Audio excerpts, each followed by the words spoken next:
Hola a todos, bienvenidos a esta nueva parte donde vamos a ver qué es una función de transferencia. Una función de transferencia no es más que una representación fasorial de una relación entre la salida, vamos a colocar esto como salida con respuesta en frecuencia, versus una entrada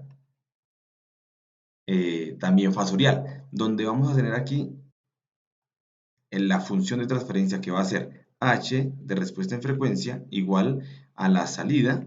Recordemos que esta salida puede ser de corriente o de voltaje, y aquí también la entrada que puede estar dada por una respuesta de corriente o de voltaje. Miremos por un momento qué es una representación fasorial para recordar algo.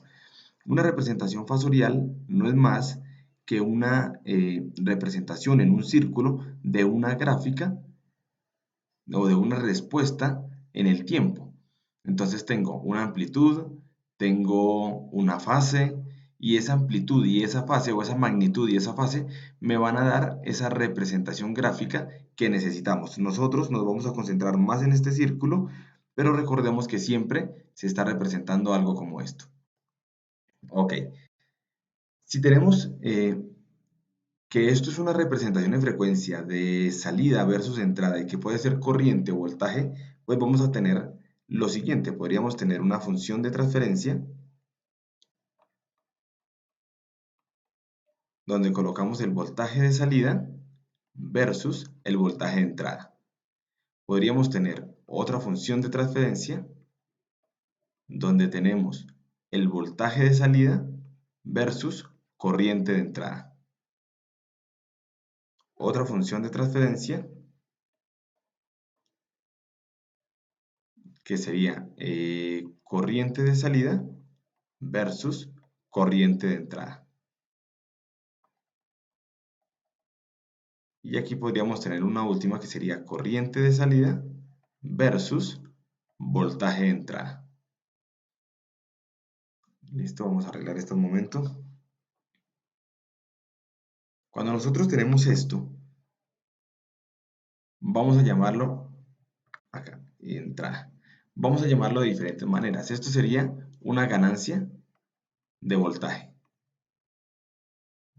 ¿Por qué ganancia de voltaje? Porque estamos mirando eh, el voltaje de salida, cómo se comportó con el voltaje de entrada. Siempre se supone que en un circuito yo debo tener un voltaje, bueno, siempre se supone no, pero en la mayoría de veces debemos tener un voltaje mayor al de entrada para el uso, o simplemente si hay una función escalón, pues acá vamos a tener una función exponencial de salida y esto da una ganancia de voltaje.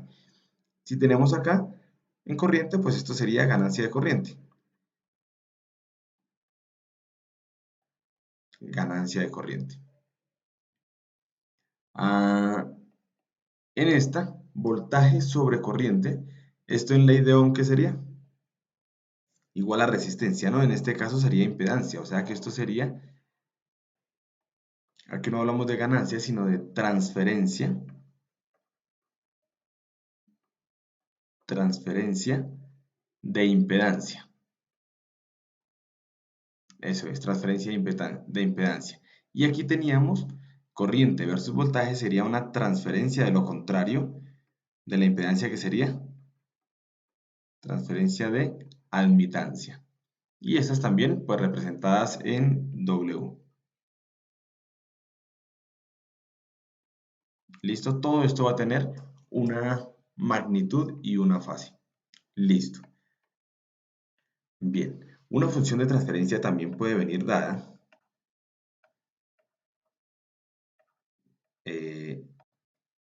aquí tenemos función de transferencia en la frecuencia.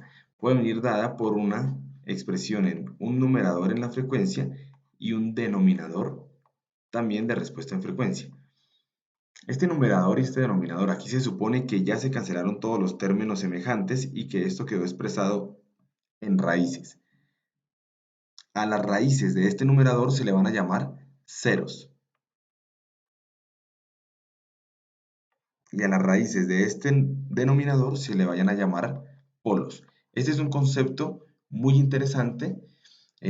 También se representan así, ya les digo por qué. Z1, Z2, Bueno, estos serían los ceros y los polos pues serían P1, P2, que serían las raíces. Cuando tenemos una raíz o un cero, esto hace que la función de transferencia que tenemos acá se vaya a cero. ¿Sí? Que la respuesta caiga a cero. Cuando tenemos un polo, hace que la respuesta de la función de transferencia se vaya al infinito. Entonces, sin conocer exactamente todo lo que hay acá, simplemente conociendo los ceros y los polos, podemos determinar cómo responde nuestro sistema ante diferentes cambios de entrada en la respuesta en frecuencia. Entonces vamos a hacer un ejercicio para aclarar un poco todo esto y para poderlo ver de una mejor manera. Nos vemos en el siguiente video.